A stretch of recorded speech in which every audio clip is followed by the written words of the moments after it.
माणुसकीला काळीमा फासणारी घटना घडली आहे आणि 8 वर्षीय मुलावर लैंगिक अत्याचार केल्याची घटना उघडकीस आली।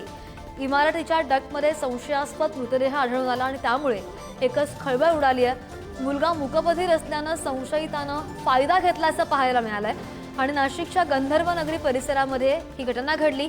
या घटनेनं एकच खळबळ उडाली आहे। संशयित आरोपीचा शोध घेण्यासाठी नाशिक पोलिसांची 3 पथकं सध्या नाशिक परिसरामध्ये रवाना झाली आहेत। अधिकची माहिती घेऊन आमचे प्रतिनिधी किरण टाजणे आपल्या सोबत आहेत। किरण, अतिशय धक्कादायक प्रकार, अवघा 8 वर्षांचा मुलगा होता आणि त्याच्यावर लैंगिक अत्याचार केल्याची घटना घडली आहे। नाशिकच्या उपनगर पोलीस ठाण्याच्या हद्दीतील ही घटना आहे। गंधर्व नगरी परिसरातील हा धक्कादायक प्रकार आहे। 8 वर्षीय मुलगा इमारतीच्या डकमध्ये आढळून आल्यानंतर त्याचा संशयास्पद मृत्यू झाला म्हणून त्याचं शवविच्छेदन करण्यात आलं आणि त्यानंतर ही धक्कादायक बाब समोर आलेली आहे।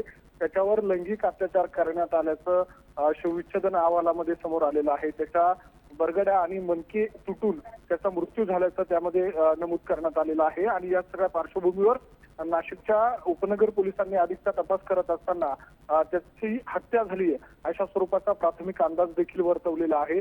एकूणच ही संपूर्ण परिस्थिती बघता मुलगा हा मूकबधीर असल्याचा संशयितानं फायदा घेतलेला आहे।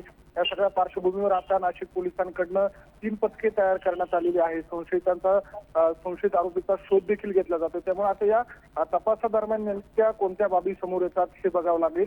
मात्र धक्कादायक घटना आणि माणुसकीला काळीमा फासणारी अशी ही घटना असल्यामुळे मोठ्या प्रमाणात या ठिकाणी नाशिकमध्ये हळहळ व्यक्त केली जाते। श्रद्धा, हो, ही घटना नेमकी कधी घडली आहे? कारण की मुलगा फक्त 8 वर्षीय होता आणि मूकबधीर असल्याचं समोर आलंय। 3 पथकं जी पोलिसांची रवाना करण्यात आलेली आहेत शोध घेण्यासाठी, त्यांचा शोध आतापर्यंत तपास कुठपर्यंत आलाय?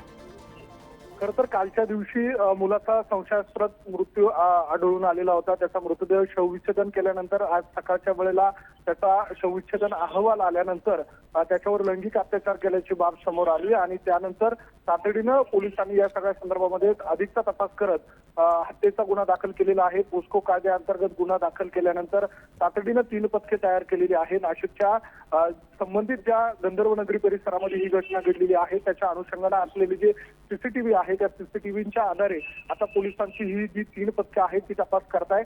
संशयित नेमकी कोणत्या मार्गावर पुढे गेलेला आहे त्याचा शोध आता या काळामध्ये घेतला जातोय। श्रद्धा, निश्चित त्याची माहिती घेऊ किरण। धन्यवाद दिलेल्या सगळ्या सविस्तर माहितीसाठी।